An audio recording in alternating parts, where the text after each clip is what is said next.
up, VOD watchers? We are back with more after a brief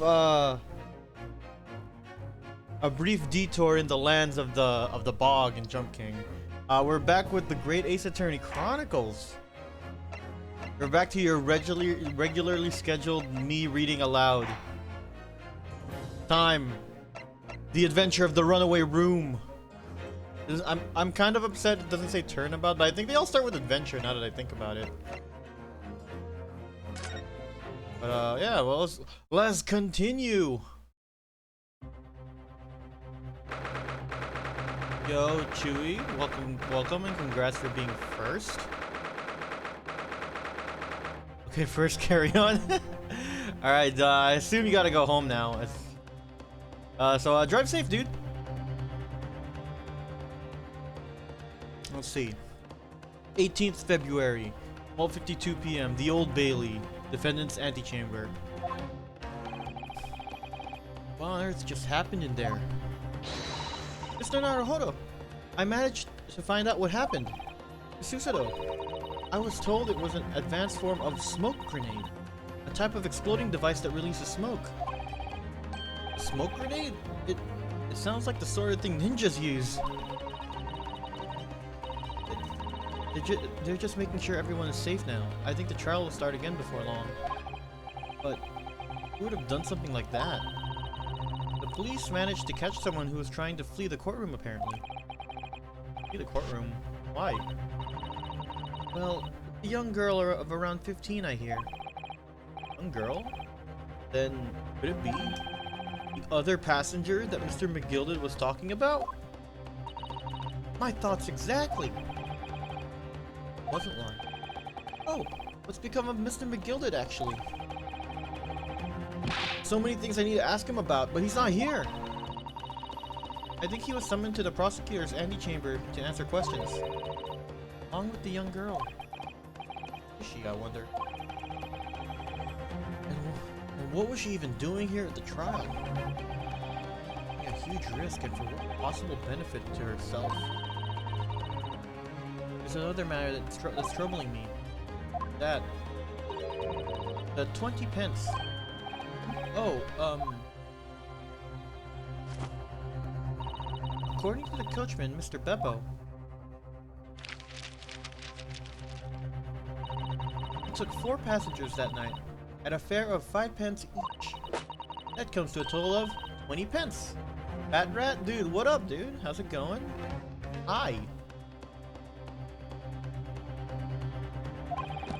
But now it seems there were in fact 5 passengers, which means the figures don't seem to add up again.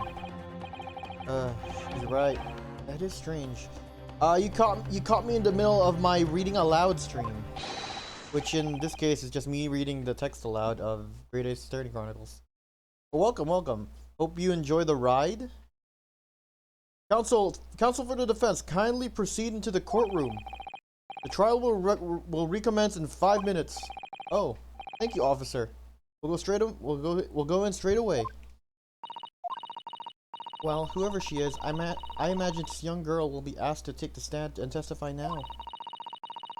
Sorry, talking shit to Eddie in a Smash stream on phone. All good, man. All good. I assumed you were about to go home. I really can't imagine what she's going to say, but it could alter the whole direction of the trial. No soon enough, Miss Susato. Yes. Do.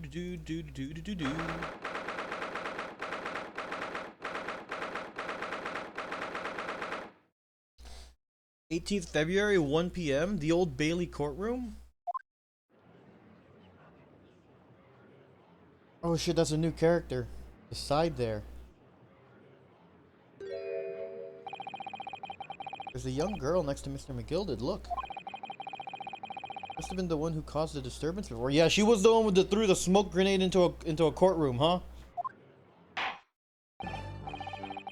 Well, after that rather eventful recess, the court will now resume the trial of Mr. Magnus McGilded.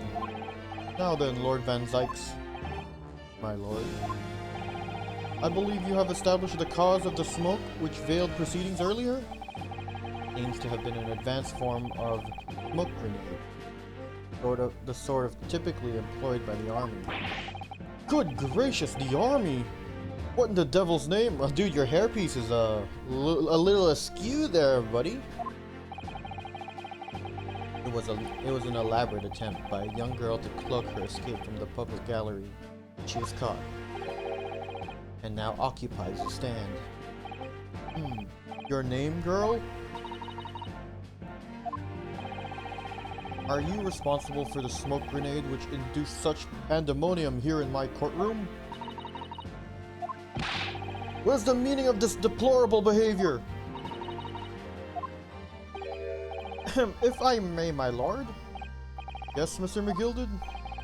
I think perhaps I ought to explain here. Why, it is that this wee lass here in the first place. Why, it is that this wee lass was here in the first place, and why she tried to bolt like that. It's all tied up with the events of that night, so it is. Very well, Mr. McGilded, give your testimony. You will explain to the court exactly how this young woman is involved in the case. Just what did happen that night? It's not like a defense lawyer needs that information or anything. Alright, witness testimony. Yo, what up, Eddie? How's it going? I hear you were having a friendly conversation with Chewie. The young girl? On the night in question, I took the back seat in the omnibus and promptly nodded off. Then, Begorra! A loud thud and a wee scream woke me up from a fair start. You being a hater as always? Damn.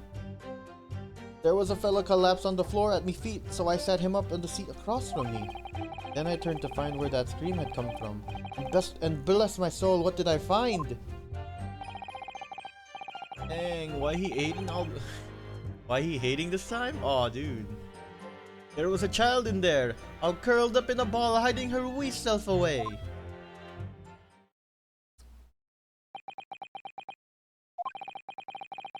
Got back from the gym. Did Lefty ever come back? Yeah, he did come back for like a few games. I remain somewhat baffled, I confess. But from what I gather on the night in question, this young girl was indeed riding in the omnibus, is that correct? It is exactly as the defense counsel said. This last was the 5th passenger, my lord. How was the gym, Maz? You get some good reps in? Very well. The defense may now cross-examine the witness. Are you ready, counsel? Yes, my lord. Rather, I have no idea where to start. Pretty good. Had a cardio day. Ooh. Nice. Young girl, huh? All right. Well, I think a good thing to start off is just to press everything. What the fuck does Begorra mean? Hold it! A loud thud, you say? And a scream? Aye, that's right. How can I explain it? It was like the sound of someone falling on the ground. That sort of noise. Do you think it was the sound of Mr. Mason falling on the floor having been stabbed? Well now, you'll remember I was asleep at the time, so I wouldn't like to say. And when the sound woke me up and I opened my eyes, there wasn't a soul to be seen in the carriage but the fella on the floor. You didn't see anyone? But at the same moment, did you hear a scream? Ah, from the seats above you, on the roof deck, I presume. Not above me, no, my lord. It was from inside the cabin. But I wasn't altogether thinking about the scream. No, I was too stunned by the desperate sight before my eyes. I think this is the best I've gotten his voice down. I have such a hard time with this guy's voice for some reason. I think I'm gonna keep going with what I got. Hold it! You sat him up, the victim, you mean? That I did. On the seat across from me, as I said. I could plainly see the poor devil was already gone. And you wouldn't leave a dead man lying on the floor now, would you? Tis common courtesy, so it is. I find that a little hard to believe. Ah, Lord Van Zykes! Now, why would that be? You wake to find a man lying dead at your feet in a carriage. Any normal person would hail the cabman. Any upstanding member of London society, that is. This guy's Irish. At least that's how. At least he's Irish in my headcanon. Well, now, as you know, I'm in something of a special line of business. The business of lending money at exorbitant rates of interest. Dude's a loan shark. I'm defending a loan shark. Unfortunately, my lord, not everyone is thankful for the help I offer them, and some would even see me dead. Though I do try, where at all possible, to avoid getting myself in a tangle with trouble. Are you suggesting you were going to leave the man there? Heavens alive, no! I was always intending to report it, so I was. Only, I had a mind to find out the whys and wherefores first. The whys and wherefores? Right you are. There were some details I wanted to understand before anyone got to meddling. That wee scream I heard, for example. Wouldn't your good self do just the same? Yes, the scream he says he heard at the same time. The thud of the victim collapsing.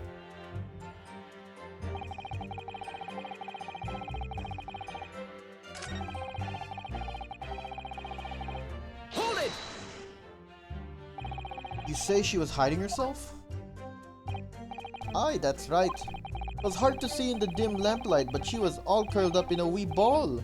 When our eyes met, well, my heart nearly stopped beating in my chest. You're really overreacting this. Still and all, I pulled her out from under there and sat her on the seat opposite so I would have a wee chin wag with her. Wait, what? The opposite. That's right, just next to the dead gentleman there. You sat this young girl next to a corpse, sir. Well, as I'm sure I mentioned, a gentleman in my position can all too often find himself in mortal danger. So, I needed to find out just who this urchin was, you see. And while I was in the middle of talking with her, I heard another scream, a fella's voice this time. Presumably that scream was Mr. First, who was sitting on the roof deck seats. Right you are again. I would say, sir. Looking down through the skylight, he must have seen this young girl and the gentleman with the knife in his belly. In other words, the previous witness did not, in fact, see you at all, Mr. McGilden.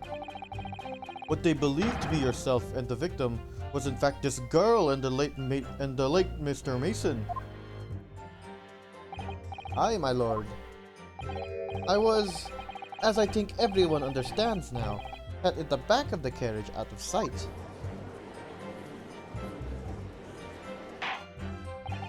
Will the jury be convinced? It is certainly plausible. The defendant is somewhat diminutive in stature, and readily confused perhaps with this young girl. After all that, of course. With the scream heard from the gentleman over us, the driver realized something was wrong. And pulled up the horses. I do wonder how you must feel defending. I wonder how you must be feeling, Mr. Naruhodo, being the defendant's lawyer and yet finding myself stunned as everyone else at his testimony. Let's just say it's trying. We certainly had precious time to talk to Mr. McGilden before the trial, but we mustn't be dispirited. We must try to learn all the facts we can.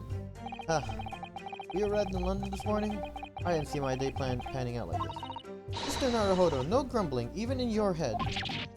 How did you know? Alright, so... press this one. And when you first got on the omnibus, were there any other passengers already on board?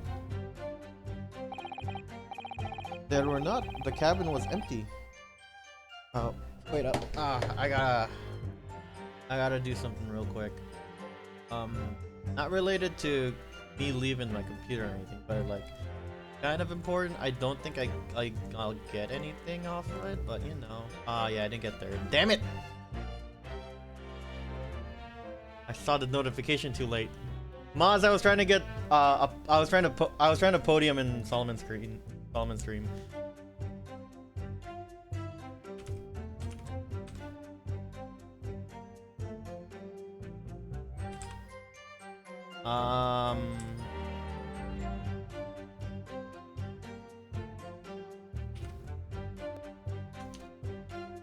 I got second somehow. Yeah, no, I saw the notification. I just saw the notification on my phone right now, and I was like, if it came in my phone, it came too late.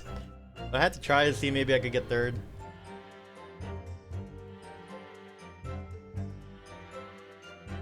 Alright, well. There were not. The cabin was empty, and there was no one on the roof deck either. You were the first passenger, as it were. Dang, yeah, phone notices are so slow. For real, dude, for real. I'm surprised I even got it this time. One time my notification on my phone was like an hour late. Was like no more than a couple hours late. I think it was 1 AM and it said Solomon got live. And that's why I took the backside as I did. 'Tis the most comfortable, so it is. Could you explain exactly what you mean by the back seat? By all means, 'tis how you already described it earlier. I'm talking about the seat opposite the one which the poor gentleman who was stabbed was sitting. Like I said, 'tis the most comfortable, where I feel at most ease. And of course, I enjoy gazing through the skylight from time to time as well.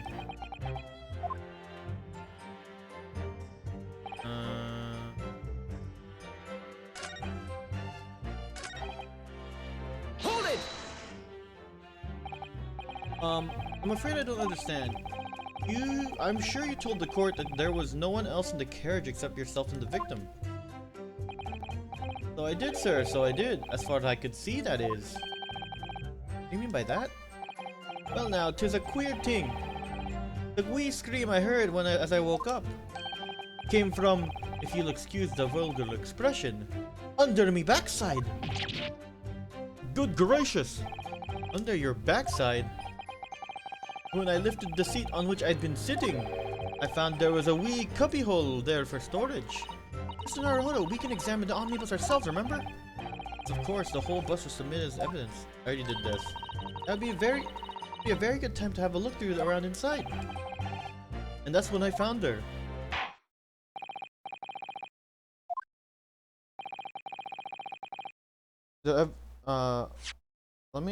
Maybe something new is, I did this earlier with the passenger. I think if I do it now, something will happen. Maybe there's some new dialogue if I open up the little cubby hole now.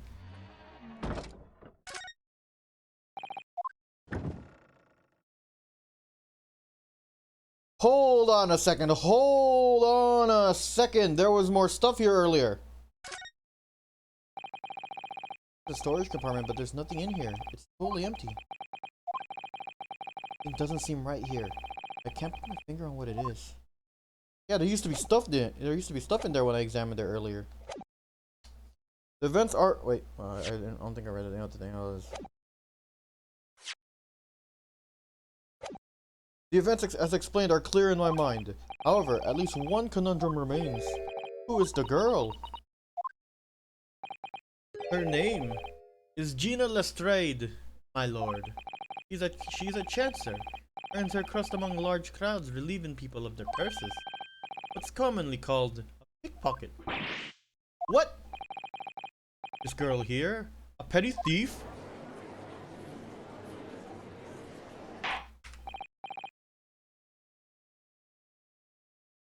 Order! Order!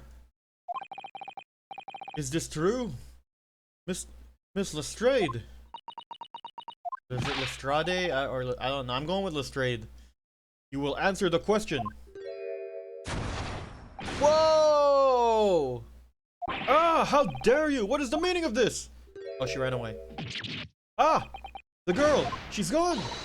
Open your eyes. I'm over here. Oh, did she say open? No one, I don't know who said that. I assumed it. Good gracious, how? The point in that little sidestep? I know what you lot are thinking. Grown-ups are all the same.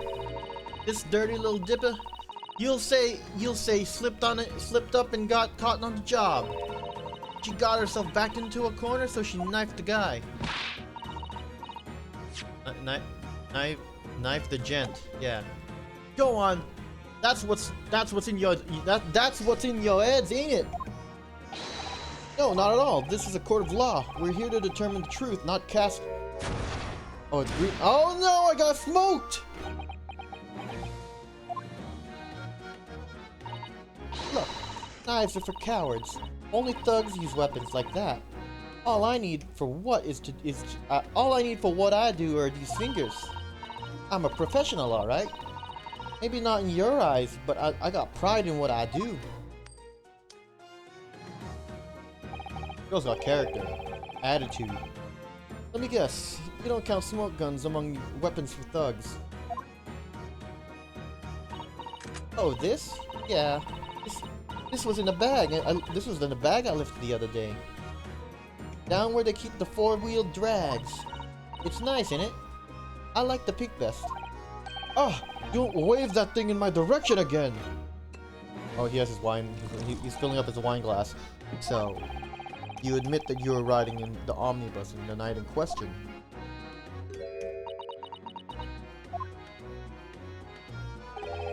It's alright, lass. You can tell them the truth now. Alright, yeah. It's just like the Irishman said. I knew he was Irish! I knew I was right to try to give him an Irish voice, but I cannot. But being unable to make the accent really sucked. The court accepts this girl, Miss Gina Lestrade, as a valid and significant witness to the case. Accordingly, young lady, we will now hear your testimony, if you please. You will tell the court exactly what happened in the omnibus in the night in question. Alright, if I have to. Witness testimony, let's go. What the girl saw. So I snuck inside the carriage before they looked inside the wait. So I snuck inside the carriage before they hooked up the horses, and just like always. But it was a right old waste of time. I got nothing to show for me troubles that night.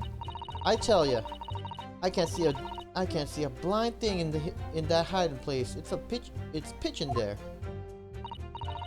Then, after a while, I hear this loud bang. Nearly jumped me skin. Alright, nearly jumped me skin I did. And the screaming just came out. It's because of that, the swell found me.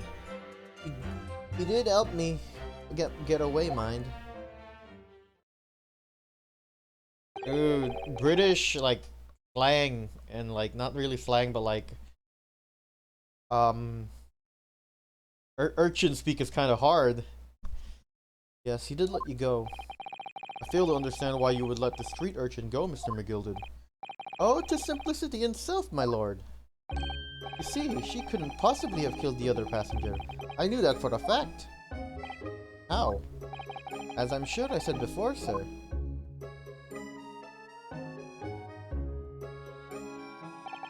I was sitting on top of the place where she was hiding herself. I think a demonstration is called for. This is where I sat that night. And the cubbyhole of which you have spoken is underneath the seat, I presume.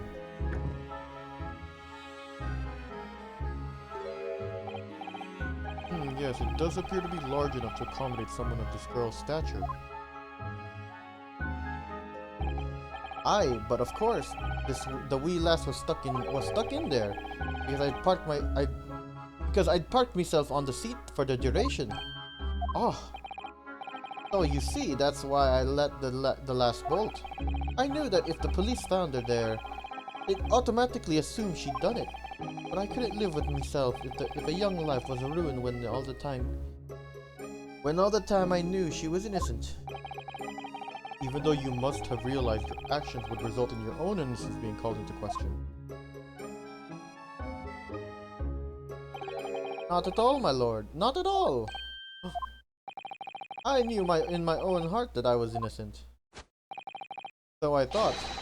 It was worth taking a punt on my own good name for the sake of the less fortunate lass. My goodness. What a perfect gentleman. My lord. This is a fine example of a man. This fine example of a man cannot possibly be guilty of a heinous crime like this. I'm ashamed of myself for ever doubting you, sir.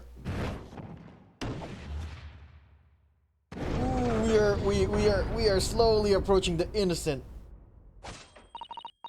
With calm, calculated reasoning, one arrives clearly at the truth every time. She changed to not guilty. There's more to this, though. Saints alive! All 6 members of the jury consensual in their leaning in the verdict of not guilty. Mr. Naruhodo, well, it must mean what? That we're victorious. We've won? Are you sure? Objection! Oh, objection. Oh, he slammed it with his leg! If the sight of my iron-heeled Wellington offends, pray, do forgive the discourtesy.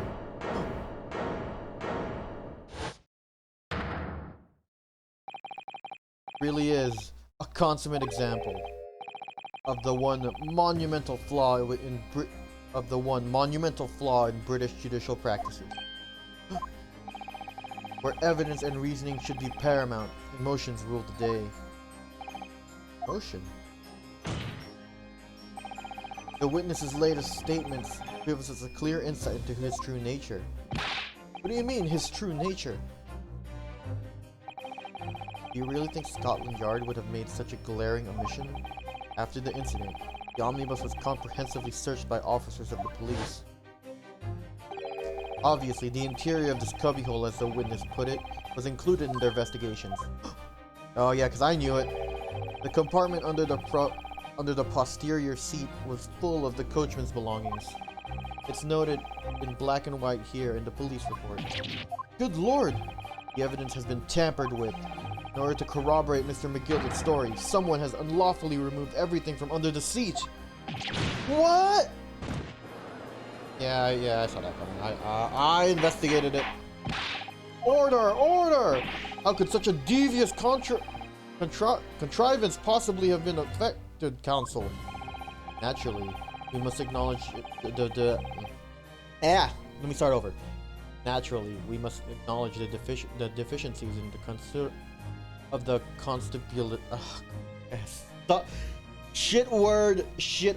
Constabulary in allowing this to have happened. However, I assure you, when the omnibus was wheeled into the courtroom this morning, the compartment under the seat was not empty. Well, my Nipponese friend? Me? When the carriage was submitted as evidence, doubtless you examined it in fine detail, as would any self-respecting practitioner of law. Pray, what did you find the conditions of the underseat compartment to be? Oh, to be sure, the young gentleman will be able to clear this up in a jiffy. Sorry? Go ahead. You tell the court now, fella. How this is all an elaborate excuse by the desperate Lord Van Zykes. Well, counsel? Do you have something to say on the matter? Just answer. What did I say about the state of the little compartment under the seat? Omnibus. It wasn't empty, dude. I looked. I really don't know if giving this answer is helping my cause as counsel for the defense. As far as I remember, at least. When I first examined the compartment, I'm fairly certain there were a number of articles inside it, yes. Are you sure, counsel? Ah, be whilst. What are you saying now, you daft daw? I thought you were on my side here.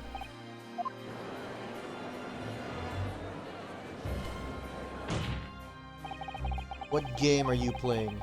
Your task is to defend the man in the stand. Why would you say something to compromise his position?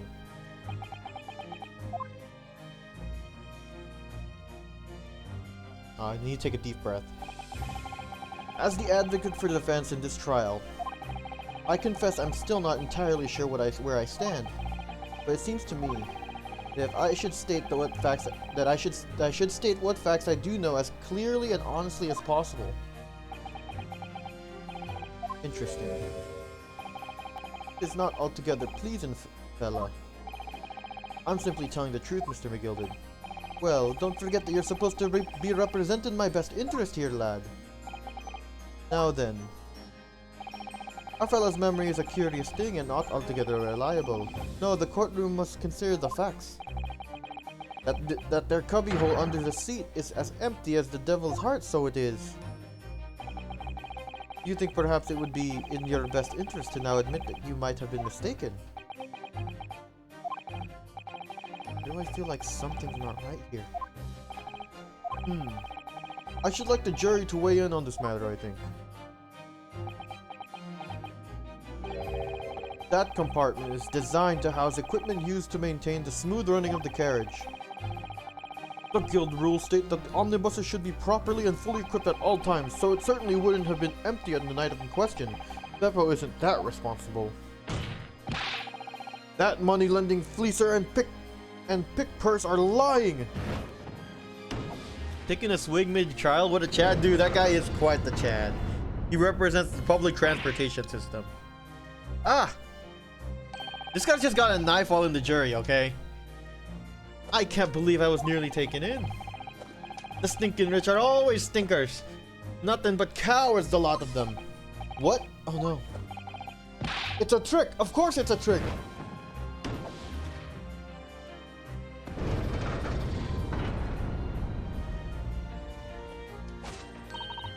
Wait, so I must concur here.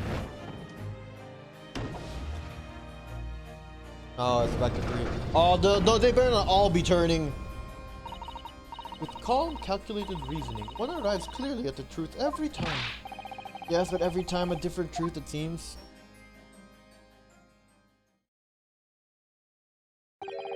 My lord, I humbly exhibit the scales of justice. Clearly, a verdict of not guilty at this time would be wholly inappropriate. Thank you, counsel. Before we proceed any further, there's a matter of the outstanding cross-examination. Counsel for the defense, begin your questioning of the witness, please. Yes, my lord. This happened? The whole balance of the trial just shifted, almost beyond recognition. The Reaper of the Bailey at work.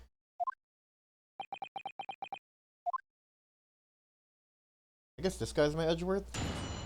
Kinda looks like Edgeworth. What the girl saw. I'm not. I read this.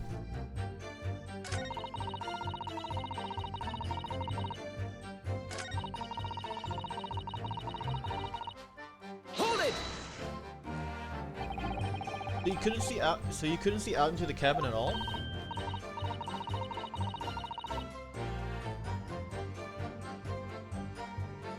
Not a jot. Most days I push the cushion up. Most days I push the cushion up with me. Most days I push the cushion up with me head, and look at the crack. Then I can have a butcher's. Then I can have a butcher's at who I'm gonna fiddle. I thought you were a pickpocket, not a butcher. I mean, I can have a look. The seat I get on there ain't as plush as the other one, see? Most of the time, the passengers plant themselves opposite. But for some reason that night, this here Irishman spent the whole journey. But for some reason that night, this here Irishman spent the whole journey right over me head.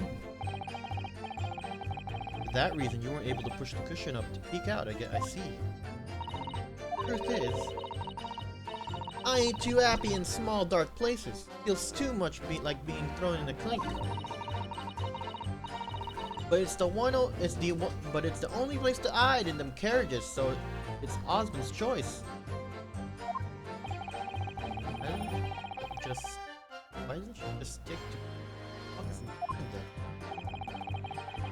maybe there's some reason that she's not letting on, judging from. So anyway, I was a bit scared, but I had to just stick it out under there. Nothing else to do. Nothing else for it.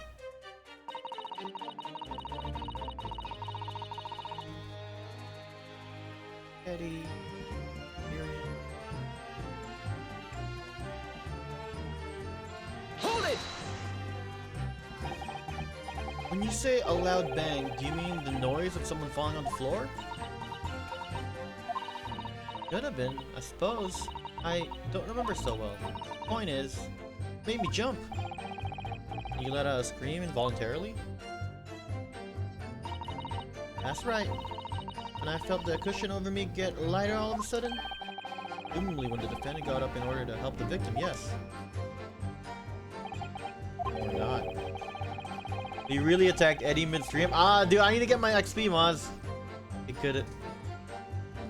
could equally have been the moment of the accused stood in order to stab his victim. Could it not? Well, girl, did you see what happened at that crucial moment? Yeah, I saw it. I pushed up the cushion and had a quick butches while I had a chance, didn't I? The Irishman was sitting up the bloke. Dude, the leaving out of letters is making this hard. He doesn't even have the points. Maz, I just need to attack someone. The Irishman was sitting up the bloke what had fallen on the floor on the seat opposite. That matches Mr. McGillicuddy's account, of course. But then the fellow suddenly turns around and looks right at me. I sunk back down again, but it was too late by then. I should never have risked looking.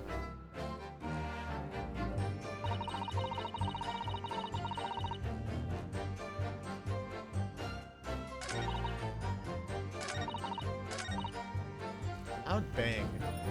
Part of me wants to present there, but let's press some more. Hold it! And when Mr. McGillicuddy was discovered you, pulled you out from your hiding place? I was scared stiff, I was. Dragged me out and sat me down in the seat next to the seat and all. Next to the victim, Mr. Mason? Yeah. The bloke had a knife in his guts. He was still bleeding. The carriage lurched a bit and ended up falling onto me. Awful. Both me hands got covered in blood. It made me feel sick as a dog. Hands covered in rooftop that. After that, I believe you talked with Mr. McGillicuddy for a while, is that correct? He asked me some stuff. Wanted to know me name, what I was up to at that. And I heard something from up above. Someone screamed. Ah, Mr. First in the roof victim. One, I presume. Well, I didn't want no one seeing my face, so I didn't look up. Then the horses was drawn up smartish, and this here Irishman says to me, "Get back under the seat. I'll see where you can get away. I'll see that you can get away later." All 6 members of the jury had decided the defendant was innocent. One brief shining moment, yes. It's clear that they all still very unsure. We could just find some conclusive piece of evidence among this new testimony. I'm sure we would cinch the verdict we want. Yes, I think you're right.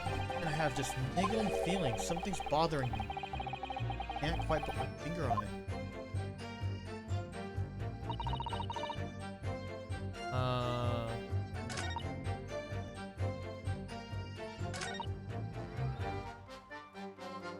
I mean, why not, right? Why not? Loud bang, dude. What's it called? Cause of death was a stabbing? Maybe? Objection! Doesn't sound like it.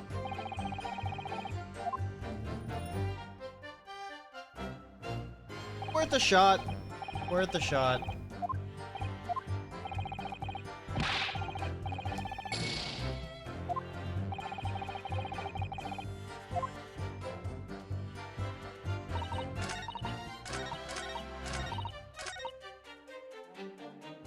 it! So you were already in the omnibus before you even set off its run? Well, yeah. I mean, what's the point of playing a Joey to make a few bob? I mean, what's the point of spending a Joey to make a few bob, eh? What the fuck does that mean? That's a rum idea, ain't it? I suppose you mean there's no point in spending money to make money. Actually makes sense. Counsel, may I remind you that this girl is a petty thief. Kindly refrain from entertaining her tenants. Well, that does clear up the little mystery of the fares and all. Or paying passenger at 5 pence apiece, making it 20, to which the cabman testified. And one little scapegrace riding for free. The red conch of a driver always goes for some grub before his last run, you see. So that's when I slipped in the carriage and get myself hidden under the seat. Nice and easy, right? Hiding place is a storage compartment, full of equipment for the coach, no?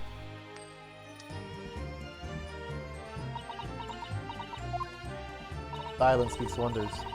Yeah, there's brushes and buckets and whatnot, for sure. I always check them all out and cram into a corner somewhere. No one ever seems to bother much. Yet, according to the report filed by the police officer who first arrived at the scene, our apartment was full of such paraphernalia. Well, I don't know nothing about that. Like I said, I moved all the stuff out so I could hide under the seat. That's all I can tell you.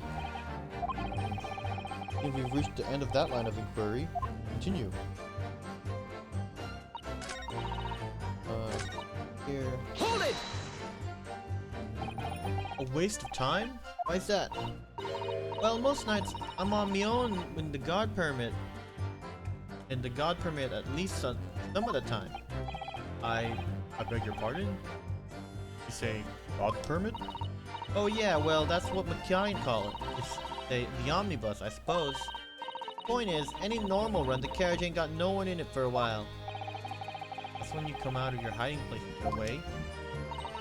That's right, only that night. This cove was sat on me seat from the start. He didn't budge the whole way, did he? Not 1 inch, I was totally stuck. You mean to tell us that you were present in the carriage for the duration? You were under the seat the entire time while the events unfolded in the enclosed cabin? Yeah, right, mister? To be sure. I was as shocked as anyone. You didn't expect to lift the cushion. You'd be sat on to find a child now, do you? So this Miss Lestrade couldn't possibly be the culprit.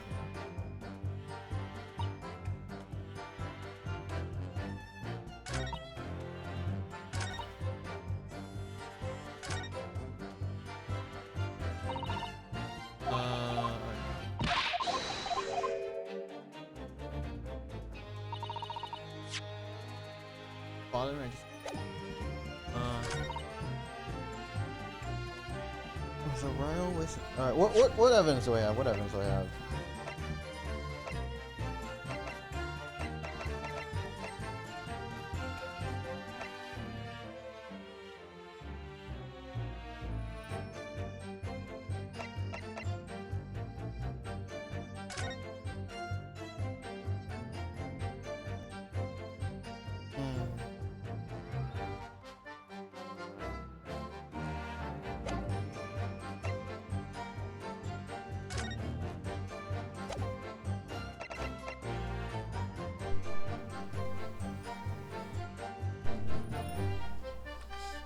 I sneezed, but I don't know if the mic caught it. I don't know if I did that in time or not. Let's see. What could time another show from the Troubles that night? That's your body.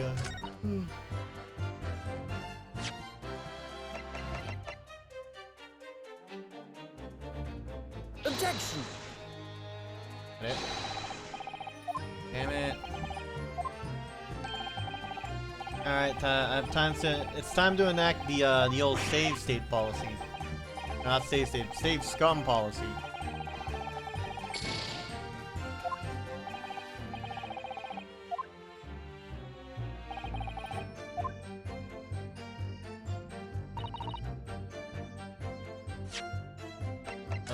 Let's save.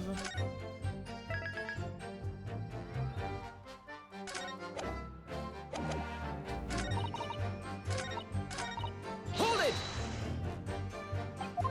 Skip all the dialogue. Gone through. Well, no. I ain't too happy in small dark places. Feels too much like being thrown in the clink. Excuse me. There it is. Is something wrong, Mr. McGilded? Oh, I do apologize. There was something the matter. Was there something the matters, Counsel? I'm just wondering if Miss Lestrade's last comment made something occur to you, perhaps. You seem to be thinking something to yourself. Oh, no. Twas nothing important. I was feeling bad for the poor lass is all. I remember feeling desperate myself as a young lad, shut up in the dark. It was terrifying, so it was. I see, yes, I'm sure we can all sympathize. I'm scared of the dark now. Aye, and I don't know about yourself, but I find that the darkness seems to make everything you hear seem that much louder as well. Yeah. I suppose it does, maybe. Miss Lestrade, did you hear something that night? Anything, an unusual noise perhaps? Nah, not really. All I could hear was the Irishman snoring. The jabbers, there's no need to tell the whole world of me foibles, you little scamp. What a pity. Only Miss Lestrade had heard something and would be giving us a vital clue. Yes. It's profoundly important. My lord, I believe the statement just made by the witness is profoundly important. Profoundly important, but all she said is that she heard nothing. Yes, which is the profoundly important part. I'm almost sure of it. I'm almost sure that I don't understand the inner workings of your Eastern Mind Council. Nevertheless,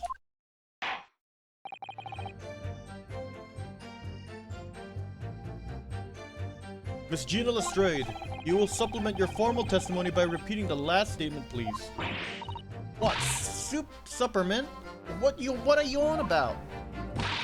Don't give me all your fancy talk. I know what you're trying to do. Well, it won't work on me. That's right, insult the judge. Always a good move. Straining my ears to work. Well, we're in. Alright, dude, I just. Hold it! When did you,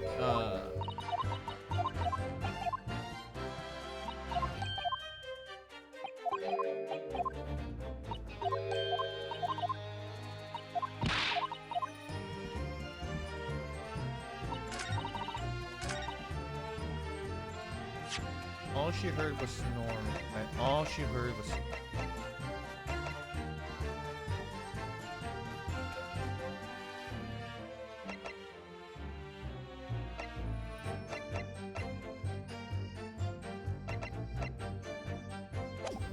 Well, let's press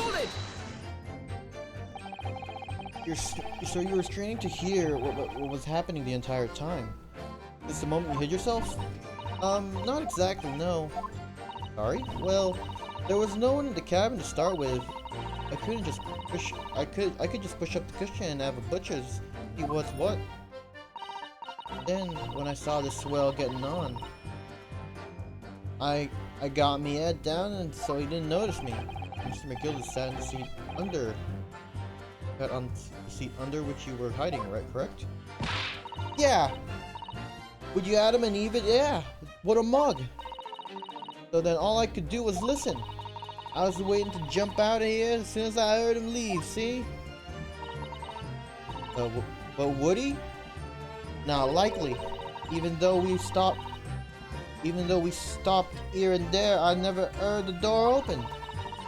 So I just had to stay and listen to them driving its pigs into market.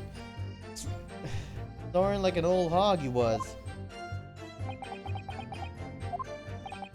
What conclusion we draw from that, I wonder. Doesn't add up. Miss Lestrade, what you have just told the court is clearly at odds with the facts. Ah! At odds? What? Are you sure, man? I hate talking for her, dude. That voice is hard. Seems my learned Nipponese friend is not as dull-witted as I feared. So Van Dykes realized it too.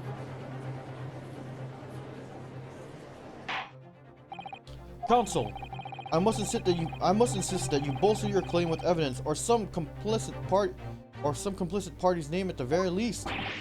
Yes, my lord. I expect you to demonstrate this alleged contradiction to the court.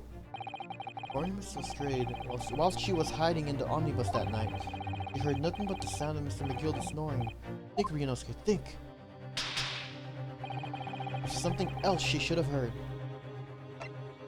A person. Very well, my lord. Allow me to elaborate. On a particular sound that Miss Lestrade could not have failed to hear on the night in question. The sound very clearly explained by the presence of the following person. Take that! Rice-fired Mason? Yes, my lord. The sound that Miss Lestrade could not have failed to hear is that of the victim, Mr. Mason, boarding the omnibus.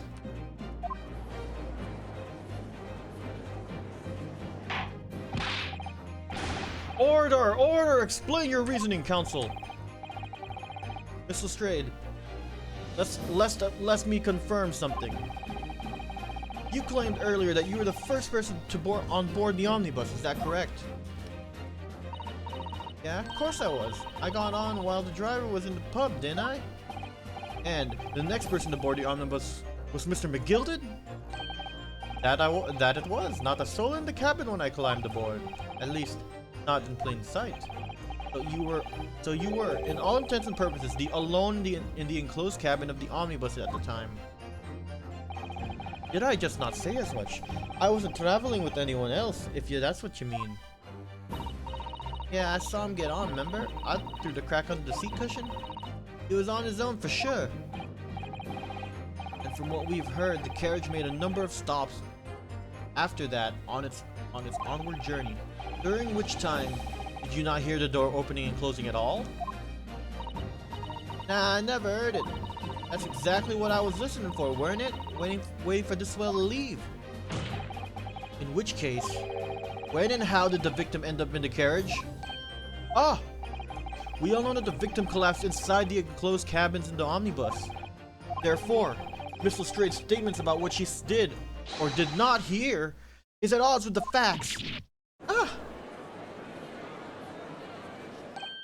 Yes, this petty thief's statement was clearly flawed. Lord Van Dykes. Yes, he knew it all too well that there was an inconsistency in Miss Lestrade's statements. Yeah. It would seem words of thanks are in order for my learned friend. What are you talking about? You have demonstrated matters impeccably. This witness and her colorful statements are entirely unreliable. Her words are convenient untruths, nothing more. Is that right? How could the victim possibly not have boarded the omnibus? Makes no sense whatsoever. This girl is a pickpocket. I'll forget that. Oh, she switched to guilty.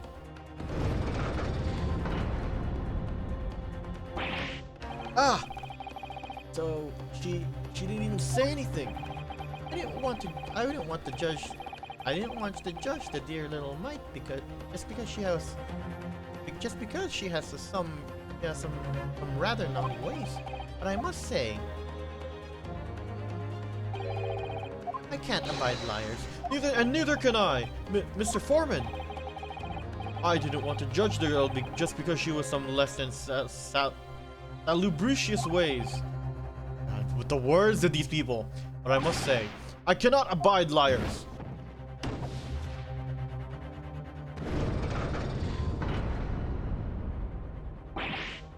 Ah, Mr. Naruhodo.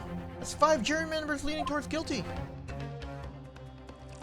Oh, he also did he also have a sword? He also has a sword. Let's go. Lawyers need swords. Well, your consideration for others is refreshing, my Nipponese friend. To the considerable troubles you have spared me.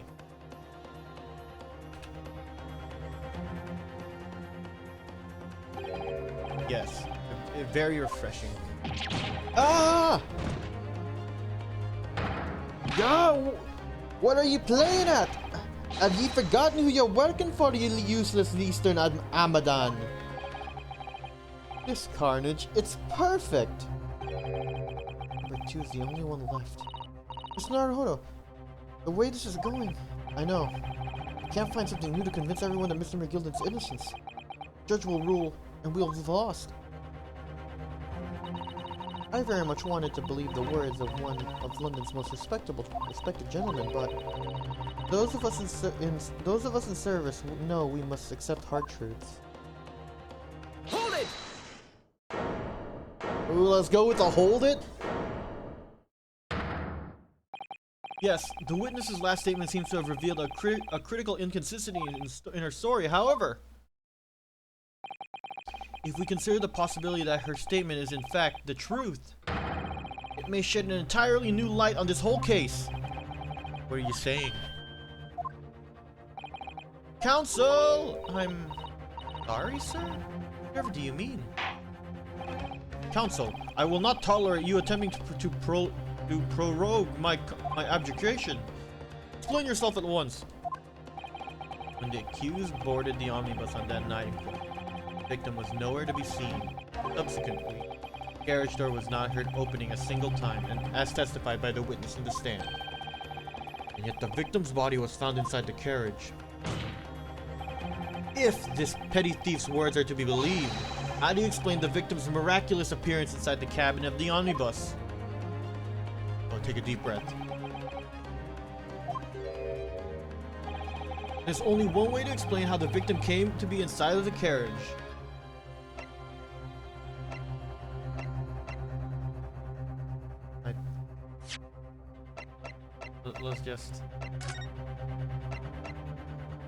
Let's just save here. Pretty sure the question was, because in my head they came in together. That wasn't an option.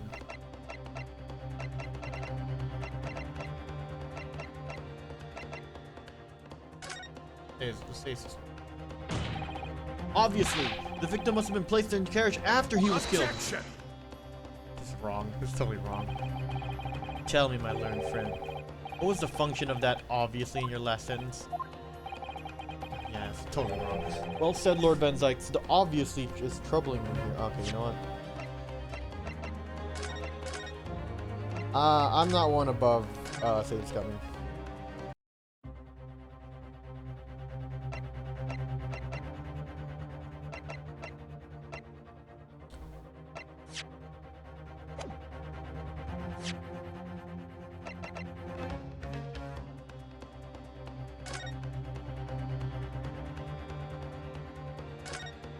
Examine this real quick.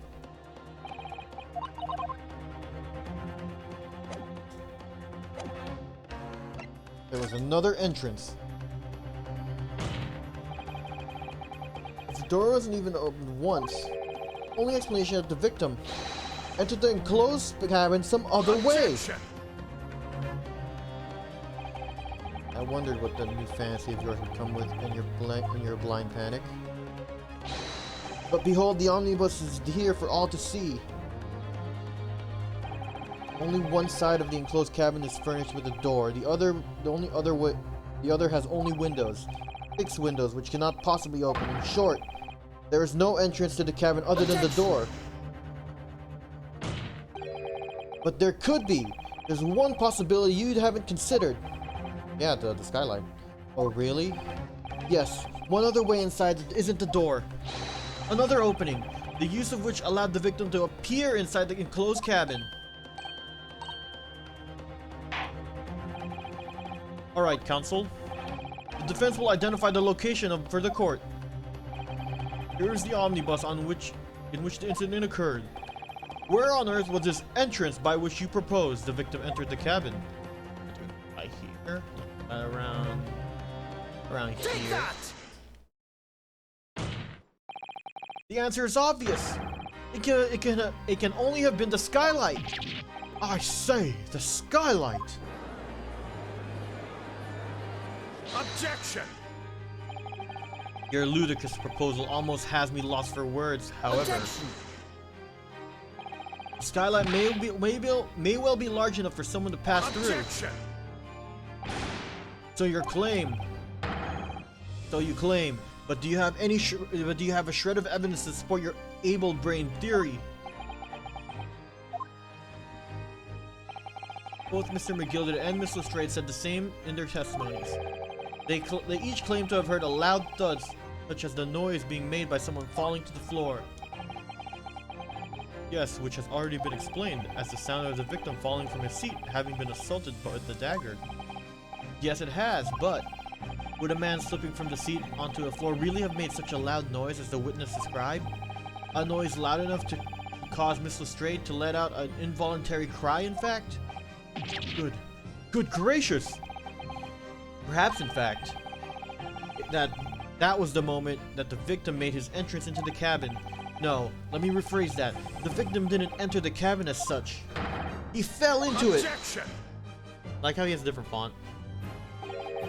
You're now suggesting that the victim fell from the skylight into the cabin. That's simply impossible! How can you be so sure? Because if the victim had fallen inside through the skylight, as you said, the passengers on the roof deck would have seen it happen. And yet, not one person made a mention of such events in their testimony. Well, yes, that's true, but... Hold it. Might the humble fella make a wee comment here? Mr. McGilded? To be sure now, there were the two fellows who were sat on the roof that testified afore. Said nothing of the victim falling through the skylight, but it seems to me, my lord, that 'tis not so much a case of them not saying, but... Aye. 'Tis a case of them being unable to see. Well, I think perhaps the two fellas do be having something of a compelling reason not to mention what happened. Would you not agree, fine ladies and gentlemen of the jury? My goodness, surely not. Those two chaps on the roof? You mean the ones who stuck that knife in the man were... Ah! Hold it? Who said hold it? Oh, it's these two. Just what exactly are you insinuating here, you blitherer? You rotter, he said. You rotter. What are you insinuating? This is a flaming outrage. I've a good mind to give you a blinker in a minute. He'll give you a shiner in a minute, you said. And so will I. Mr. Fairplay, You're effectively accusing me, a city gentleman and well-respected banker, and me, a very angry hatter, suggesting that someone like me could have stabbed a man in the guts. It's a disgrace. It's scandalous. I protest in the strongest possible terms. That's right, I protest too. About you, you rotten scoundrel.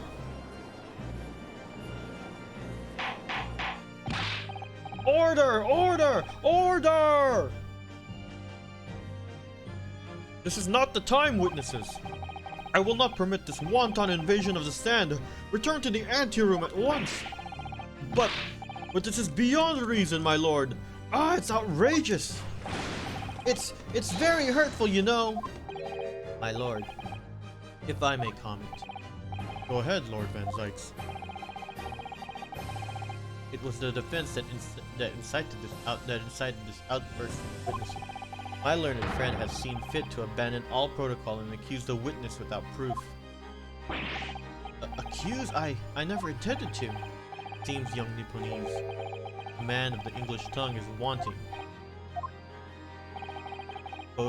You propose to this court that the victim fell through the skylight from the roof deck of the Onidos.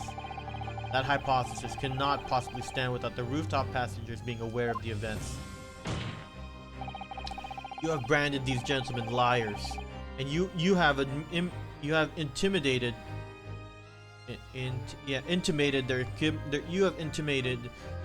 their criminal guilt. In our British courts of law, that is what is termed a baseless accusation. I was rash to put the idea forward without any actual evidence, but can't just dismiss it without a second thought. What are you wasting time for? Get him to testify. I thought there was something fishy about that hat the moment I laid eyes on the fellow. We have to see this matter through now, one way or another. If there is filth and rubbish in our midst, we must dispose of it at once. Oh, they're chanting testify? What's happening, Mr. Naruhodo? Spectators from the public gallery they're in a complete frenzy. Mr. Fairplay and Mr. First. My lord? You will take the stand again and make another formal testimony in reference to the indictment brought by the defense. Yes, my lord. Imagine jury and spectators just started chanting. Dude, it was pretty hype when they started chanting. I didn't come here for this. Time to think this through. All I can do, keep pushing forward.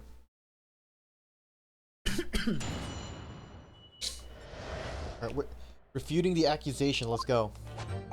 We were the only two people on that roof deck, dead or alive. I can swear to that. If anything had happened where we were sitting, don't you think one or the other of us would have noticed? In any case, neither of us know the first thing about the victim. We had no reason to kill the man. The skylight was shut the entire time, I tell you. We couldn't possibly have opened it. You were so sure the victim fell through the skylight. Where's your proof? I must say that listening on oh my god, I cannot read. I must say that on listening to this testimony, it is somewhat hard to imagine how either witness could have performed any malevolent acts on this open rooftop deck without the other noticing forthwith. That's right, you see. We're innocent, I tell you. Although logically, of course, the argument falls down if the two of you were in collusion with one another. What? Eh? According to the investigation by Scotland Yard, the two witnesses share no common dealings. Ha! Well, I don't trust coppers any more than I trust the stinking rich. Something doesn't feel right here. The trial is going in our favor, really. But why do I feel so uneasy? Counsel for the defense, over to you. Your cross-examination, please. Oh, yes, my lord.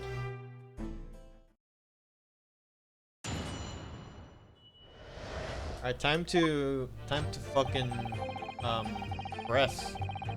Hold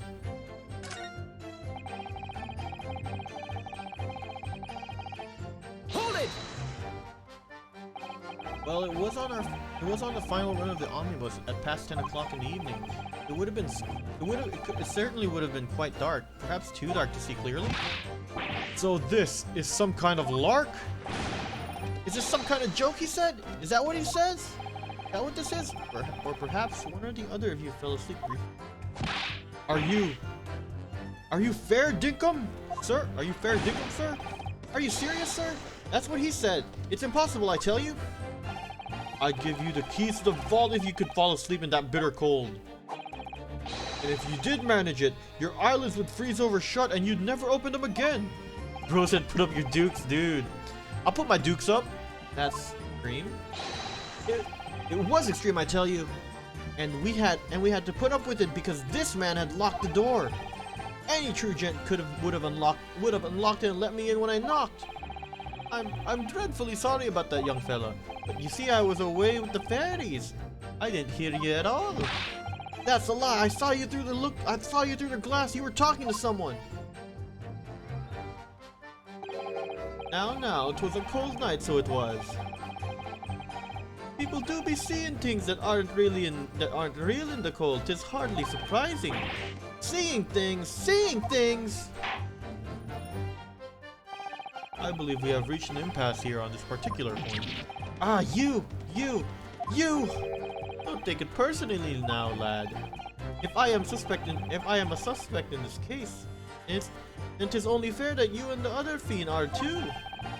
Open and free competition is what a capitalist society is all about. Competition? I should like to be involved in, really.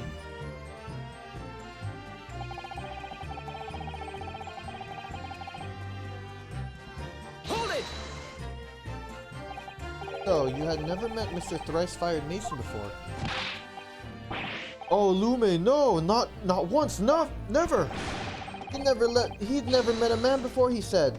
He never met the man before, he said, never! And you, Mr. First, had no prior dealings with the victim either? That's right, sir. Hatters don't have much to do with brickmakers, to be perfectly honest, sir. No, I imagine not. You see, how many different ways can I put this? Neither of us have the remotest connection to the gentlemen who were inside the cabin. Excuse me. What are you laughing about, dude? Mr. McGilded? Yes, counsel. What can I be doing for you? Doing you for? Did the witness' last statement give you pause for thought somehow? Not in the remotest connection. Is that right now, I wonder? What are you insinuating now? Ah, Mr. Fairplay. It has been too long, so it has, eh? I'm not very much mistaken. I believe 'tis fast approaching, is it not? Your repayment date. I beg your pardon? You borrowed 20 guineas from me, sir. At an unconscionable rate of interest. You tricked me. It's extortion. Well now, is that a torch of begrudgery, is it? A sort of begrudgery that might motivate a fellow to pass his crimes off on another. Ah! And young Mr. First. Me, sir? What do you want with me, sir? You do be making hats for a living, do you not? That there top hat sliding about your head. Is that one of your own creations, is it? Oh, well, I'm still just an apprentice, you understand. I'm learning to find a perfect fit for whatever fine gent walks through the door. Perfect fit, is it? Well, 'tis a very distinctive design, so it is. Many customers like it, I tell you. Like, they like a distinctive touch. Customers? Such as Thrice-Fired Mason? Ah! There was a photographic print of the victim submitted as evidence afore, my lord. Oh, ah. You mean this? I can't help thinking that the poor fellow's hat looks distinctly familiar, wouldn't you say? Oh! That's one of my hats! Is that it? That it is! So it would seem the brickmaker was a customer of yours. That sort of customer, I'd wager, could have had a wee quarrel over the distinctiveness of the goods. No, sir! Absolutely not, sir! Well, there's really nothing more to add. It would be right to say that the two fellows here have the remotest connection with the victims, you see. I rest my case. You little weasel! Ah! Better at this than I am. Gosh, Mr. McGilder has certainly been through his research, hasn't he? Please, don't let the interruption hold up the proceedings. Oh, I got a trophy. What's a trophy? What the fuck is this trophy? For having identified the milliner responsible for the victim's hat. Oh, because we found out who made the hat. Please don't let my little interruption hold the proceedings.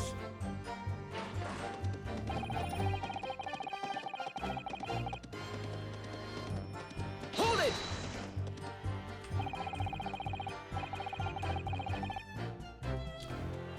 Are you quite certain about that? The skylight was shut the entire time?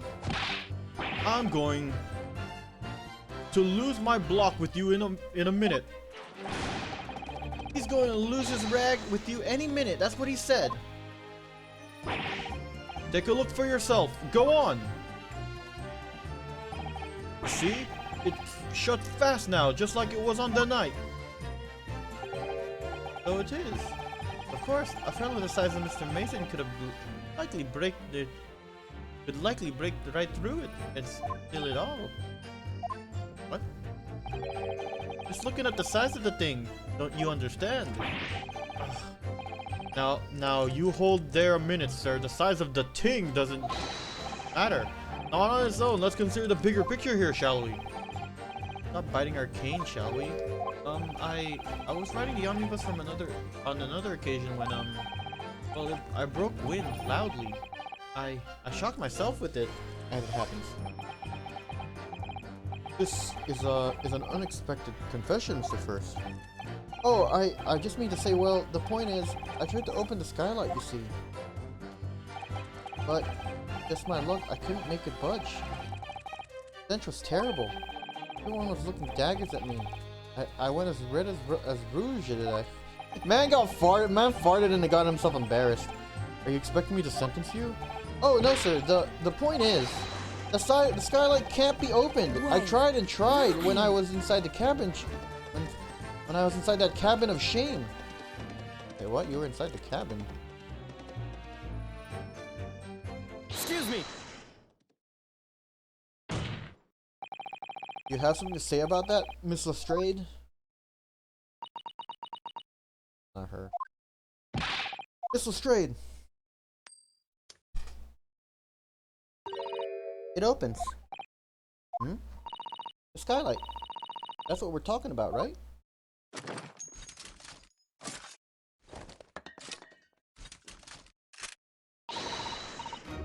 All them skylights open dead easy. More easily than you can load that weapon? That's a lie, I tell you. Otherwise, when I broke wind, You can't do it from the inside, you mug. Oh. Look, a few weeks ago, I was up on the roof deck of one of them drags. And I had a great haul. I mean, I had purses coming out of me ear. Miss Lestrade, this is not the form to be eulogizing on the subject of your criminal affairs. Activities. Or affairs. Either one works. Well, anyway, I had a bit of a scare. When I lifted the last bloke's purse, he got wise to me. All four of them surrounded me so I couldn't op out the bus and leg it. So what I did was I used the skylight. Open up the catch and jumped right through. What? Yeah, the catch for the skylights is on the top side. That's why you can't open them from inside the cabin. Skylight opens from the roof deck? Bailiff, climb up to the roof deck from the omnibus at once and verify the witness's claims.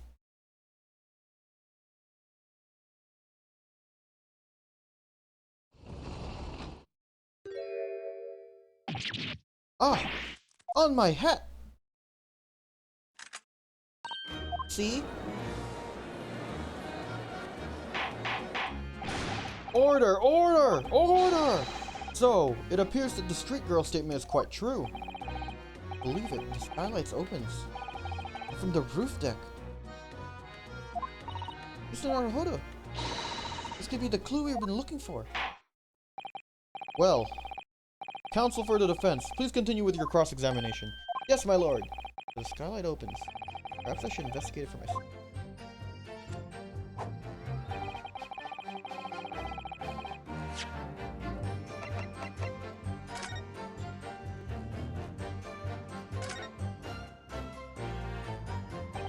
The skylight was fastened shut before, but now the catch has been undone. We should be able to open it.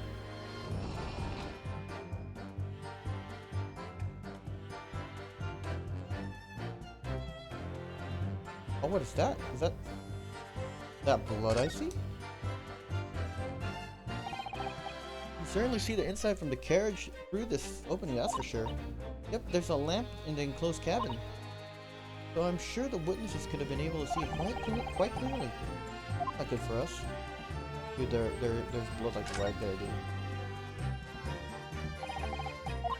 Alright, maybe I have to look for it. Maybe I have to look at it from the inside.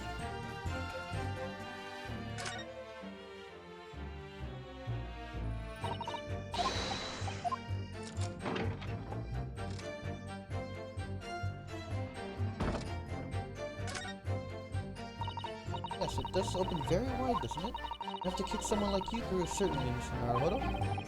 Why someone like me? Ah! What is this? What is it? Look! Just here! Look at this! That's, without a question, it's blood! Why would there be blood stain there? Surely, it can't be unrelated to the case, can it? Alright, there we go. That's what I needed to see.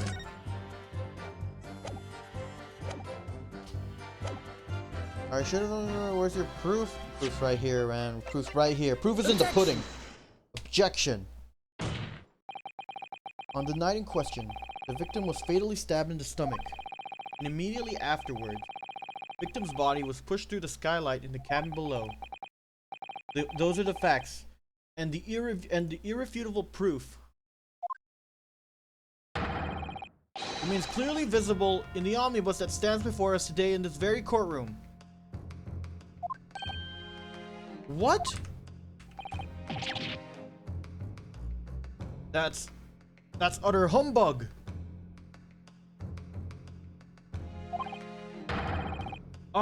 You can't possibly have any evidence. No, you can't. I mean, we didn't do it, I tell you. It's impossible. Irrefutable proof here in this courtroom. Counsel, my lord, I believe everyone would appreciate a little clarification here, Where exactly within the omnibus is the evidence which you allude to? Will you point out? You will point out what it is that proves the victim fell from the roof deck through the skylight. Here. Right this thing. Why have to kick someone like you? Really, certainly, Mr. Naruhodo. Why someone like me? Ah! What is it? Look, just there. Look at this. That's, without a question, it's blood. There could be blood stain here. Surely it can't be unrelated to the case, can it? Got it! Got it! By Jupiter, is that blood? Ah! The blood stain. Fuck, what did he say? The blood stain.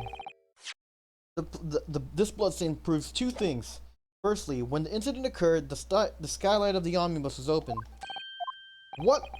And secondly, the victim was already bleeding when he fell through the opening. Oh my!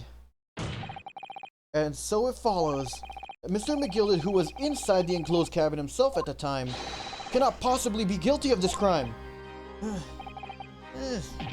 No! Order! Order! Order! Hold it! Oh, he said hold it. Oh. But the blood could have been sprayed up there when the fellow was stabbed from the inside of the cabin. And only found its way to that one particular spot in the skyline. Sure, and that would be very convenient. And let's keep in mind that the skylight can catch only be unfastened from the roof deck.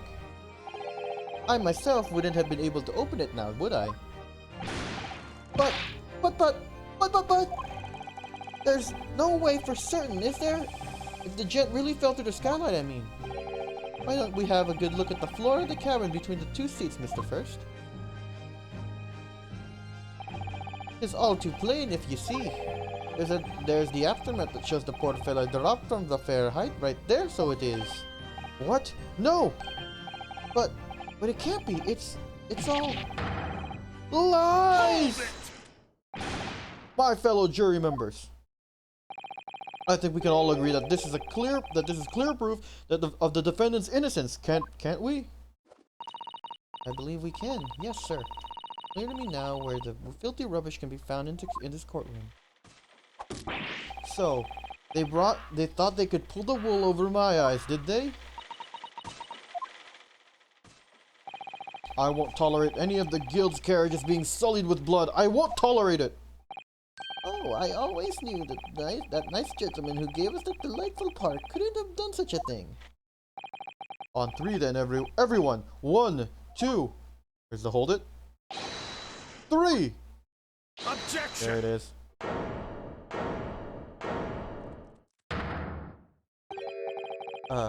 Chilling performance, Mr. McGill. Oh, and what would ye be referring to there now, Lord Van Zykes? A bloodstain on the frame of the skylight? Such evidence is null and void. What? Why? For one extremely simple reason. That smear of blood never existed. What are you talking about? It's there for all to see, and it's certainly blood. Objection! I personally attended Scotland Yard's investigation of the omnibus. Officers went over the carriage with a fine-tooth comb. So I can state with absolute surety, no such smear of blood existed in the carriage. At least, not until this trial began. But, are you suggesting, Lord Van Zykes, that this stain of blood was fabricated, my lord? Yes. Bro hit a JoJo pose? Dude, dude's been hitting JoJo poses all trial, dude. It's Jover? Dude, for real. Fabricated, my lord? Yes. And while this court has been in session. What?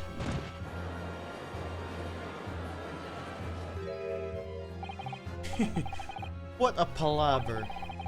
I must say, I didn't expect such crude reasoning from a prosecutor with your standing, Lord Van Zykes. But I'm Magnus McGilded, a fellow known all over the capital for his fine contributions to public life. I don't take kindly to slander, and I'll fight it to the bitter end, even if it's rolling off the tongue of the Reaper of the Bailey. Mr. McGilded, I realize that this is your first appearance in court as the accused. However, I'm well aware of your involvement behind the scenes in a great many affairs of dubious nature. You're very adept when it comes to avoiding getting your own hands dirty.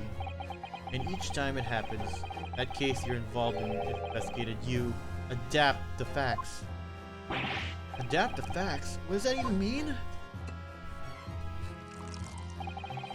When you wield a fortune the size of Mr. McGilded's, however ill-gotten it may be, nothing is impossible. Tampering with evidence, manipulating the scene of a crime, bribing witnesses. I toast your ability to concoct the most inconvenient of stories, sir. Tut tut, Lord Van Zyke. This will not do, to be sure. Will it now, counsel? Oh, no! I think it's fair to say that this does all sound like a rather far-fetched excuse by a desperate man. The blood on the skylight did not exist, you say. But if used will cast your minds back, is it not true that the omnibus there has been in the courtroom this entire time? How could anyone possibly put a smear of blood in it without the world and his wife seeing? Dude, it's when that smoke bomb happened, dude. Isn't that right, counsel? It's true. The omnibus has been in full view the entire time the court has been in session. My learned friend. Here's to hearing your opinion on this matter. In your own words. As you wish. Could someone have tampered with the omnibus during this trial?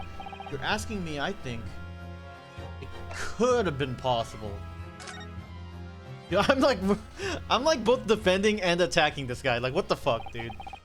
As a defense lawyer, it's my job to advocate for the defendant as best I can, but still, I feel as though something's even more important at stake here.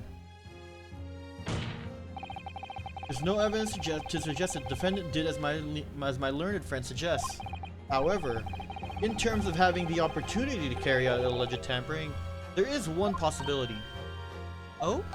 Good gracious, explain yourself, counsel.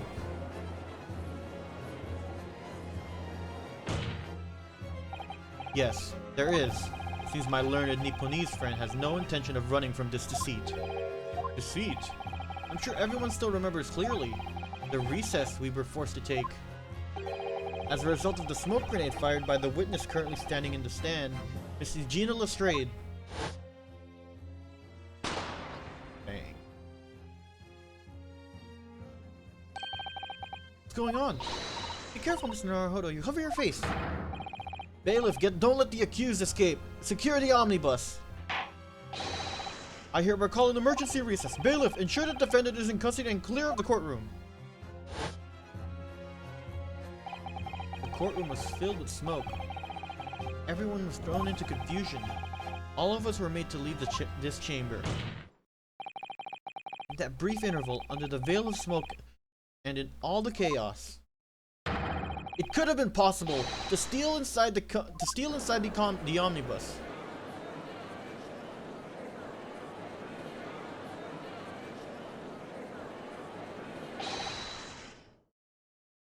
Are you wise? What are you trying to pull off, ye rotten feckless gouger? Feckless gouger? You're supposed to be defending me. 'Tis a wicked plot. 'Tis a plot to undermine me, so it is. Objection! Whatever you think this is, changes nothing. The facts, the same. After this courtroom was evacuated earlier, as a result of the smoke grenade, a number of inconsistencies materialized in relation to the omnibus. Inconsistencies such as, start with, the storage compartment underneath the rear passenger seat. When the police investigated the omnibus, this compartment was full of the driver's items. Secondly, we have the smear of blood on the edge of the skylight. As I have said, that was not present at the start of the trial this morning. Unfortunately, Lord Van Zykes, no one is able to corroborate your claims. The omnibus was first wheeled out. Both the storage compartment and the skylight were shut. Accordingly, I'm afraid to say, we cannot establish with any certainty if this evidence is the result of tampering or not. Indeed, my lord. No doubt there was not a single person who saw fit to verify such things. What do you think? Sorry?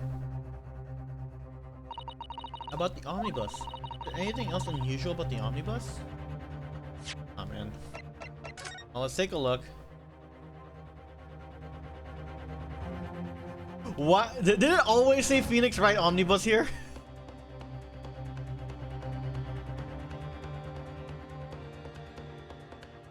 Actually, let's take a look inside. There's something I need to look at.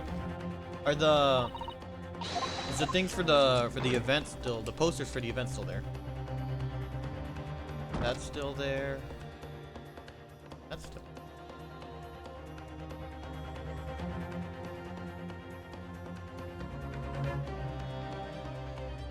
This stain, right? It's new. That's blood, isn't it? Something wrong? Oh, it's just, well, this bloodstain is so obvious, that's all. Yet Van Zykes has made no mention of it. I suppose that does seem a little strange. Do I have such a bad feeling about this? Yeah, it's this bloodstain. That was another thing. Alright, I have an inkling. My lord. Yes, counsel? There is one further inconsistency. A mark that surely could not have been present at the start of the trial. What? What in the devil's name are you doing? Are you going to say now? If you dare to betray me, you little maggot, you'd better start watching your back. Silence, Mr. McGilded. The court awaits the defense's clarification. I'll keep spinning one way than the other. No idea what's truth and what's deception. What am I supposed to believe here? I shall have to ask you to elaborate, counsel. Where exactly is this alleged mark that your claim appears to have? What did you say? That you claim appeared to have some point during the trial. Fucking blood right here, dude. Got it! If we consider the victim fell through the skylight onto the floor of the cabin, we'd certainly expect to find signs of blood where he landed. As far as I recall, this blood stain on the cabin floor was not there when the omnibus was first brought into the courtroom. Good lord. Yes, I do believe you're correct, counsel. Well said. Although, as advocate for the defense, one might say that that was very... sorry. Although as advocate for the defense, one might say that was a very careless slip of the tongue.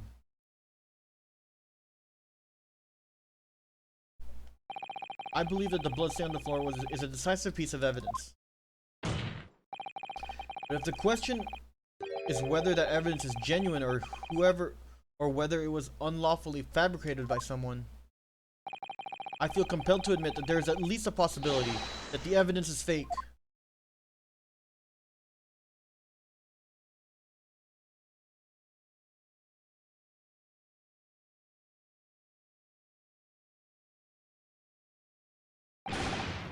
Ah!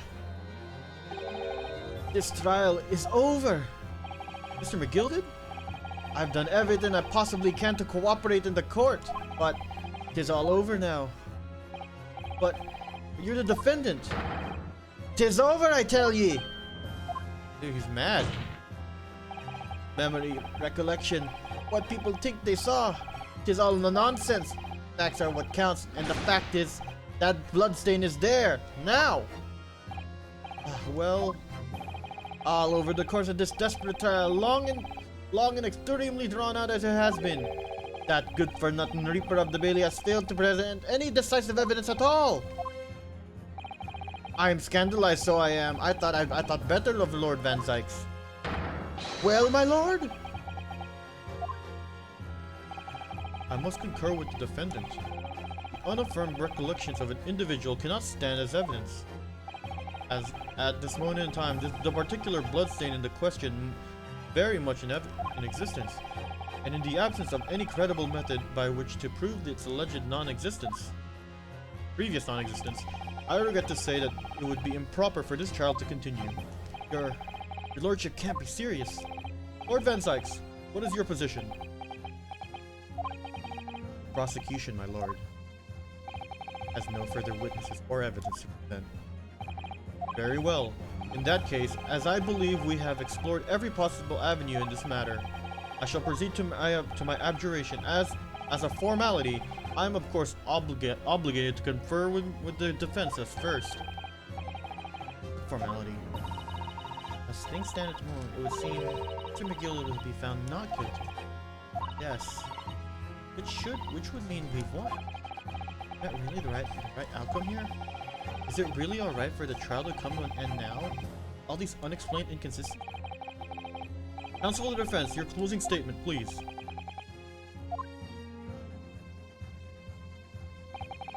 Yes, my lord. The defense believes... God. I could win right now. But no, I gotta, you know, go along with the story.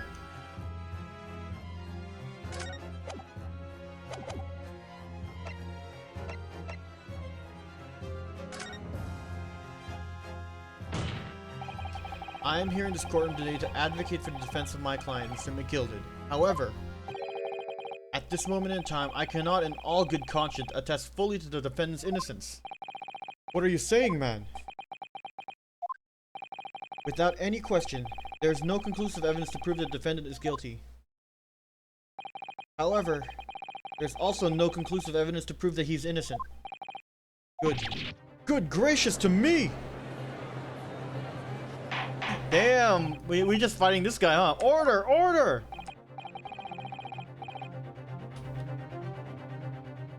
This is unprecedented behavior, counsel.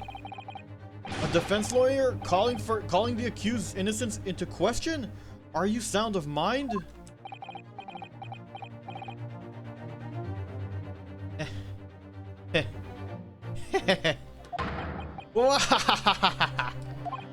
Oh, it was a grand decision to appoint you as my lawyer. So it was a grand decision. What? I must say, I didn't expect quite an exciting spectacle in the end there, but still. Here, have this for your troubles. Ah, your job here is done, fella. And with some fine work we have done, so you have. What do you mean? Is just as the right honorable gentleman so succinctly put it before. This trial cannot go on anymore. In your closing statement there was, how did you put it now? Nothing more than a formality? Oh.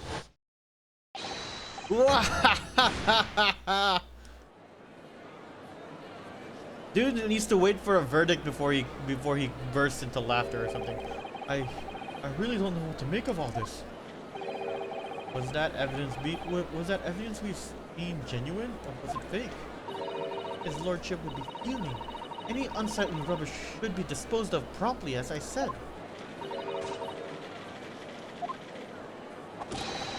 The stinking rich are always guilty of something, mark my words! I feel terribly ashamed that I ever doubted that lovely man who gave us that lovely park. Now that the proceedings have unfolded in this way, I am compelled to declare a premature end of their trial. Furthermore, the court must accept the defendant's plea. No way it ends like this now, does it? I thank you kindly, my lord.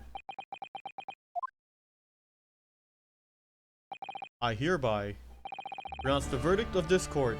Objection! But we still haven't determined if the bloodstain in the omnibus is genuine or not. We still don't know if these witnesses are telling the truth or a pack of lies. We have no idea about the truth. Lord Van Zykes, my lord, the case made by the prosecution was flawed, plain and simple. Indeed, the omnibus presented as evidence was tampered with. The prosecution is at fault for allowing such a disgraceful perversion of justice to take place. My sincerest apologies. Objection! But, wait! When we were evacuated from the courtroom, Lord Van Zykes ordered the evidence to be secured. I'm afraid the prosecution cannot shun responsibility in this matter. That's so unfair.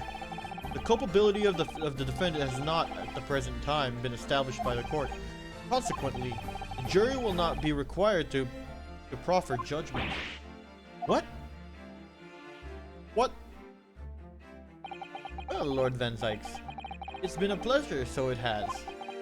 And as for you, my dear fella, I couldn't have asked for a better defense.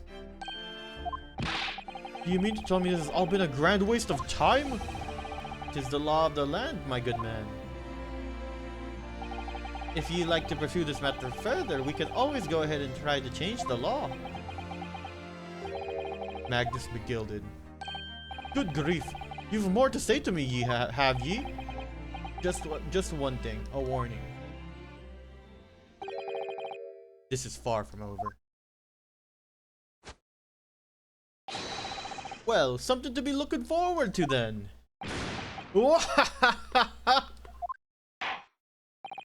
I hereby pronounce the defendant, Mr. Magnus McGilded, not guilty. There's so many loose threads here, what the fuck?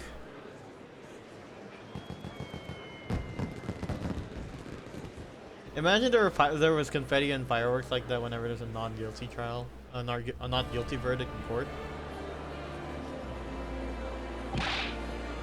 I can't believe it. This is an outrage. They should have examined the evidence more. What are you talking about? The man's been cleared. He's innocent.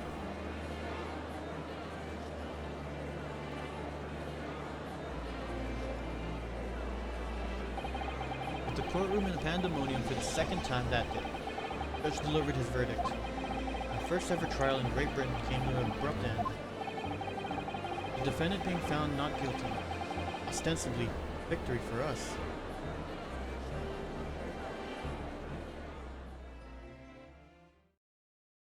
We won, but at what cost? 18th February, 5:14 p.m. The Old Bailey, defendant's antechamber. That certainly was a long trial. Yes. It was. Your first ever trial on foreign soil. Your first victory. It was a wonderful performance.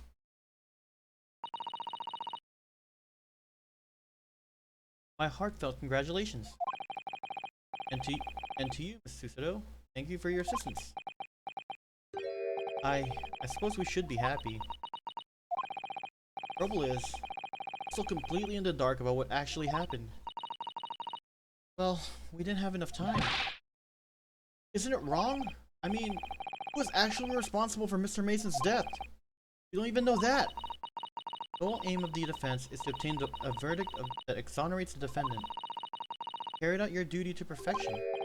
Aye, that you did.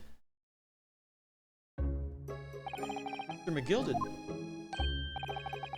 And that's the girl. That girl is with him too. Well, it seems the stories are true. Oh, what stories? About the 6 enormous fireworks they do be letting off whenever there's a verdict of not guilty. I'm sure you must have seen them by now. Spectacular, wouldn't you say? Yes, definitely. I'd heard it was a sight to behold, and to be sure it was. And I've you to thank, of course. And I've you to thank, I suppose. Not having an opportunity to see it. Oh, I don't know about that. I'm not sure I really did anything. What on earth are you saying, fella? How did I walk out here a free man then? I don't think it was so much thanks to me as down to your planning. You're a straight-talking fella, aren't you? I must say, you had me astray in the head there once or twice. But you're young and headstrong. Tis water under the bridge. Congratulations, Mr. McGilded, on having your name cleared. It's resolved. There's only one thing that matters to me. Oh? Aye. They have all seen that I didn't do that odious and abstinent deed. 'Tis grand, is it not? I suppose it is. Now, the fine fellows at Scotland Yard can take matters in hand and sort out any wee details. They'll see it for what it is. They'll get to the truth. I've absolute faith in them, so I have, after all. I do be providing a good number of their wages with all the taxes I pay. That funny. Oh then. As we agreed aforehand, 1,000 guineas for your troubles, fella. Oh, no, I couldn't possibly accept that much. I'll be weist. You're a humble people, aren't you, from the East? Well, if you insist. But have this. Still and all, you deserve a reward. Mr. Magnus McGilded. Everything is ready, sir. If you'd like to follow me into the courtroom. To the courtroom? What's this, officer? It's sooner than I was led to believe. Hope it's not inconvenient, sir. There were some changes to the schedule. Well, I must be making tracks now. It's time for the inspection. Sorry? What inspection? They're going to examine the omnibus again, or so I'm told. I asked if I could be present for it myself.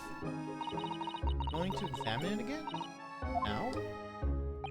Naturally, I'm under no obligation to take part in any more of this matter.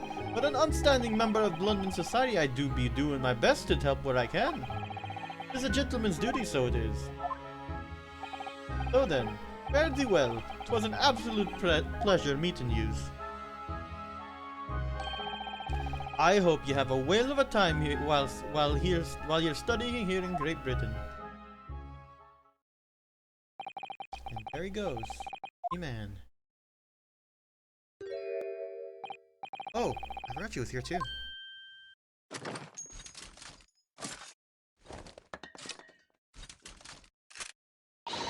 Don't move! Whereas I want to say, get a move on. It really does take forever to load that thing. Just Lestrade, you mind putting that thing down? You're a grown-up. Sorry? And I ate all grown-ups. Ah, there you are! Oh shit! Who are you? You look like a main character because your hair is a different color. Naughty, naughty, running off like that. Is this some kind of picnic? Who is this girl now? And taking that with you as well. I was looking forward to the trial run of my experimental smoke grenade launcher. Ah. Oh, do you want to play? You won't beat me. Excuse me, but who are you? You're an important character because your hair is not a standard color. This is all we need to know. Oh, good day to you. I'm, well, the inventor, I suppose, of that machine. The inventor? Well, normally smoke grenades are so dull, don't you agree? White, white, more white. If you have to be shrouded in smoke, it could at least be a pretty color. I thought to myself. Do we have to be shrouded in smoke though, at all? I just took my eyes off it for a moment whilst I was changing into a different omnibus, and she picked it, and she pinched it.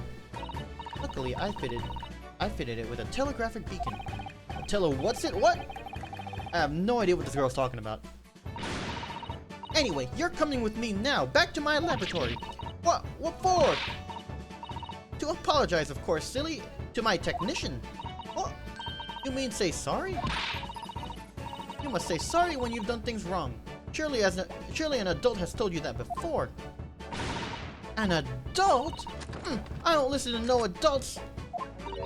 Come along then, follow me. Fine, have it your way. Oh good. Oh good. You see, I knew you would want to do the right thing in the end. I'm fairly sure that's what she wants. That what she wants is to not get shot by that massive gun of yours.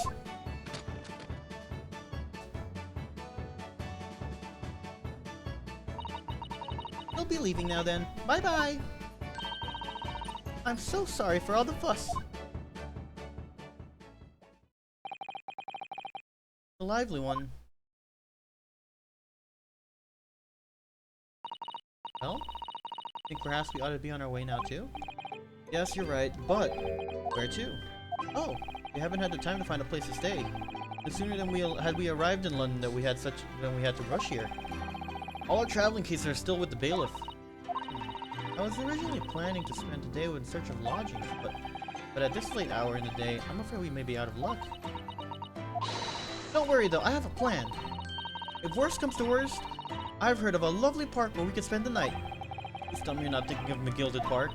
I know it may be a little chilly at this time of year, but our youthfulness will see us through. I'm not so sure about that. I think a midwinter London night will freeze a young person solid just as easily as an elderly one. Oh dear, that doesn't sound agreeable. Now I'm starting to regret turning Mr. McGilded down. 1,000 guineas would have paid for a lovely warm room mansion. And so, the trial to determine my worthiness for the study tour was over by the end of the first day in London. However, as we were soon to learn, there were more trying times ahead, just as the Reaper of the Bailey had warned. The case, far from over. We're gonna like prove corruption in the government or some shit like that. Yo, what is this? What's going on? Get the fire brigade! Water! What? Water, quick! It's on fire. What How did this happen? I don't know, sir. By the time I got here, it was already engulfed. No one was supposed to be allowed in here before we started Why investigating. did the bailiff say let him in? Oh, someone's in there. No. Oh, good God. There's someone in there. What's the judge? Who's in there? Oh, this can't be. Who's in there? Okay, it's not him.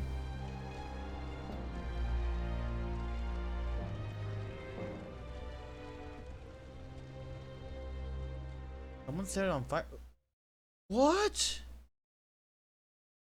No, that's how it ends.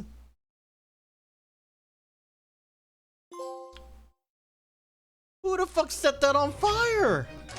Who died? Not our problem anymore. Oh my god, we're at investigation part 1. Oh my god.